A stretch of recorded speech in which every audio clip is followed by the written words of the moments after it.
इस समय हम बलिया जनपद में हैं और बलिया जनपद में होने का कारण आज है बड़ी ही सद्भावना के साथ में, आत्मीयता के साथ में भारत रत्न पद्मश्री भिखारी ठाकुर जी का स्मृति दिवस मनाया जा रहा है। आप देख सकते हैं कि वीडियो में किस तरह से रंगमंच के कलाकार अपने कला के माध्यम से आज उनको कहीं न कहीं श्रद्धा सुमन अर्पित कर रहे हैं। और भिखारी ठाकुर के बारे में हम बताना चाहेंगे कि भिखारी ठाकुर जी बिहार के सारण जिले से उनका नाता था। एक छोटे से परिवार थे, वो कहीं न कहीं एक लाल के रूप में उनका जन्म हुआ और रंगमंच के माध्यम से आपको बताते चले उनके बारे में कि वो नाच के और रामलीला के बड़े शौकीन थे। सबसे पहले उन्होंने एक नाच मंडली खुद की तैयार किया, उसमें उन्होंने कहीं न कहीं एक कलाकार के रूप में प्रस्तुति दिया और एक तरह से कहा जा सकता है कि भोजपुरी की पूर्वधा, यानी भोजपुरी को अर्थ से हर्ष, हर्ष से अर्थ, वर्तमान में जो आप देख रहे हैं भोजपुरी जिस तरह से फर्श से अर्थ जा रही है, कहीं न कहीं आज सबके दिलों में भिखारी ठाकुर राज करते हैं। हमारे साथ बातचीत करने के लिए अनिल गुप्ता जी हैं, आप समाज सेवी हैं, समाज के बीच में आप रहते हैं। हमारे साथ बात करने के लिए अनिल पांडे जी भी हैं, पूर्व जिला प्रमुख हैं, समाज सेवी हैं। आप लोग भोजपुरी से बहुत ही आप लोगों का गहरा नाता है। इन लोगों से आज हम जानने का प्रयास करेंगे कि जिस तरह से भिखारी ठाकुर का जीवन परिचय रहा, वर्तमान समाज जिस तरह से बिखरता हुआ दिखाई दे रहा है, खासकर भोजपुरिया समाज, ऐसे में आप जैसे समाज सेवियों का क्या विचार है, क्या कहना चाहेंगे आज भिखारी ठाकुर जी का स्मृति दिवस है? मैं सबसे पहले उस महान शख्सियत, बेजोड़ और बेमिसाल और शानदार शख्सियत भिखारी ठाकुर जी को मैं श्रद्धा सुमन अर्पित करता हूँ। भिखारी ठाकुर जी बिहार के छपरा जनपद के सारण के कुतुबपुर दियारा के मूल निवासी थे। उन्होंने भोजपुरी के लिए जो काम किया वो बेमिसाल है, वो मील का पत्थर है। यूँ कह लीजिए कि वो भोजपुरी समाज के शेक्सपियर कहे जाते हैं। जी बिल्कुल बिल्कुल। उन्होंने समाज की कुरीतियों पर, समाज गलत दिशा में जा रहा था और एक गरीब परिवार का लड़का एक छोटे परिवार में जन्म लेने के बाद इतना बड़ा लंबा सफर उन्होंने तय किया। वो हमको याद है कि 18 दिसंबर 1987 को उनका जन्म हुआ था छपरा के सारण जिले में कुतुबपुर दियारा में।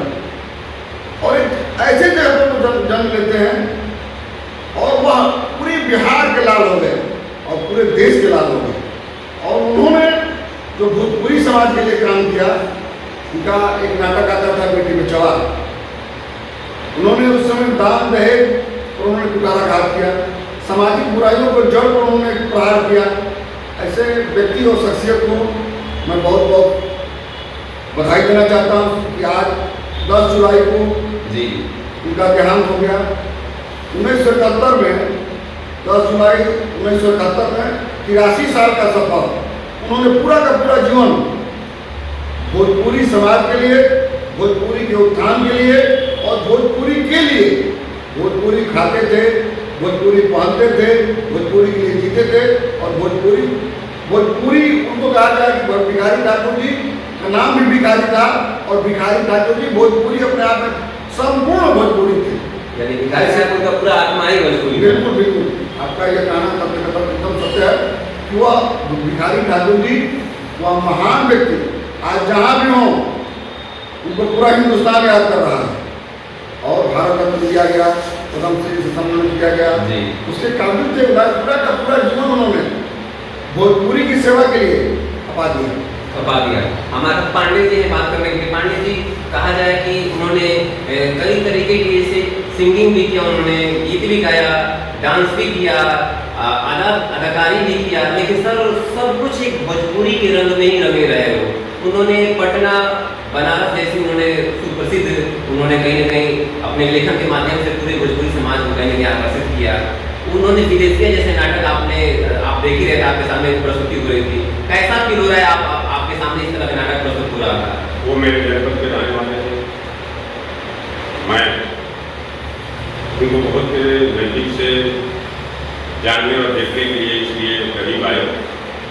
अभी भाई साहब ने बताया 17 से 6 किलोमीटर दूर दियारांचल में, वो दियारांचल है सोन नदी एक बगल से जाकर मिलती है, एक बगल से गंगा मिलती है और एक बगल से सरयू मिलती है और डेल्टा का आकार है उनका गाँव। इस जगह पर उनकी पैदाइश हुई थी और उस बोझ से उठ के आज उनके नाम पर एक भिखारी चौक स्थापित है छपरा के बगल में, जहाँ से रास्ता उनके घर जाता है और उनकी बहुत बड़ी मूर्ति लगी हुई है।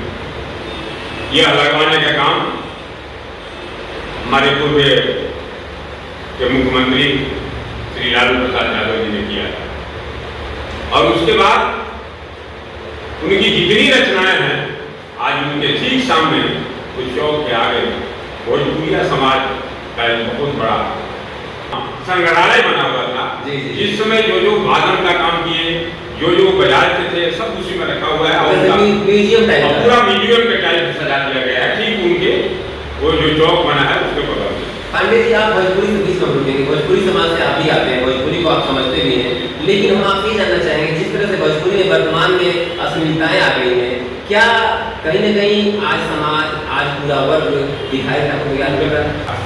भोजपुरी में जो अभी भोजपुरी के जितने गायक हैं अश्लील गानों का जिस तरह प्रचलन चल रहा है, इससे समाज हमारा बिगड़ता चल रहा है, बिगड़ता जा रहा है और टूट भी रहा है। आपने भाई साहब ने बताया बेटी बेचवा, उसमें की स्थिति थी, देश गुलाम था, हम गरीबी में थे, बेटी को बेचते थे, उसमें शादी इस तरह से नहीं होती थी। समाज की कुरीतियों को कैसे उन्होंने दूर करने का काम किया कि हम गुलाम थे, हमारी बेटी बहनों को बेचने का काम करते थे और थोड़ा बरसा कर देते, कोई सुंदर लड़की उठा लेने का काम करते थे। कौन?